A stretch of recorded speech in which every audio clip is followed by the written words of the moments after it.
Ces dernières années, il y a eu une augmentation des chutes de pierres, certes qui n'ont pas provoqué d'accidents graves, mais c'était un premier déclic pour constater qu'il y avait des décrochements. Et donc, après une année d'études, on a décidé d'engager des travaux d'ampleur, comme on vient de le voir ici, qui ont consisté à mettre plus de 2 km de mètres linéaires de protection, grillage, etc. Travail conséquent dans des conditions difficiles, comme on peut le voir, avec le lac, la voie ferrée, je le disais à l'ancien, des contraintes environnementales avec les chauves-souris. Tout ça a fait que c'est un chantier compliqué. Dieu merci, le chantier s'est très bien déroulé grâce à des entreprises compétentes et qui ont su faire face à toutes ces difficultés. Alors c'est à la fois un soulagement parce que c'était vraiment un énorme chantier, donc 2,4 millions investis par le département, plus de 6 mois de travaux, on se rend compte que voilà, c'est en tout cas un chantier qu'on attendait. La sécurité est maintenant rétablie, je dirais, pour les différents usagers de la commune, que ce soit les voitures, surtout les vélos et les motos. Voilà, donc effectivement on est soulagé, ça s'est bien passé, chantier très long malheureusement, quelques découvertes, je dirais d'une roche assez friable, mais ça on ne le sait pas à l'avance.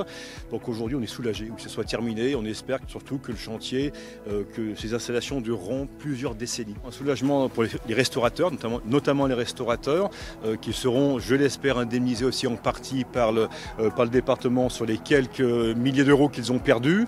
Et puis effectivement pour les habitants, un petit mot comme sur les habitants de Brison et les Oliviers, qui ont été enfermés, qui ont été coupés du monde pendant quelques mois, même s'ils pouvaient passer par la Chabotte, mais enfin ils sont pour certains assez âgés, c'était compliqué. Et donc on essaie nous d'assurer quelques services, mais ils ont quand même pas mal souffert. Donc maintenant, c'est une page qui se tourne et j'espère effectivement qu'elle est tournée pour très longtemps. Il fallait le faire. On était parti sur un volume environ de 400 mètres cubes qu'il fallait déroquer et miner. Résultat, c'est plus de 1000 mètres cubes qu'on a dû dégager et recycler sur d'autres chantiers, notamment avec les entreprises, pour faire du gravillonnage. Et donc c'était nécessaire.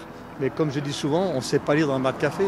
Là, on avait estimé à vue d'œil qu'il y avait à peu près 400 mètres cubes. Et lorsqu'on a fait les premiers déroquetages, les premiers minages, il en est tombé plus que prévu. Et c'est comme ça qu'on est arrivé à cette ampleur de chantier, avec des délais, il a fallu déraper et la fermeture de la route a été prolongée. On nous apporte une garantie au moins sur 30 ans sur ces installations. Il y aura sans doute un petit peu de maintenance à faire, mais ça c'est normal. Mais ça sera des fois fait dans la nuit ou je pense sur quelques journées, ça le département verra. Et puis sur la partie qu'il reste à faire, puisqu'on nous dit, des fois on entend tout et n'importe quoi, on peut être tranquille en tout cas sur les quelques années qui viennent. Ça sera fait sans doute dans le futur, mais pour l'instant il n'y a rien de prévu.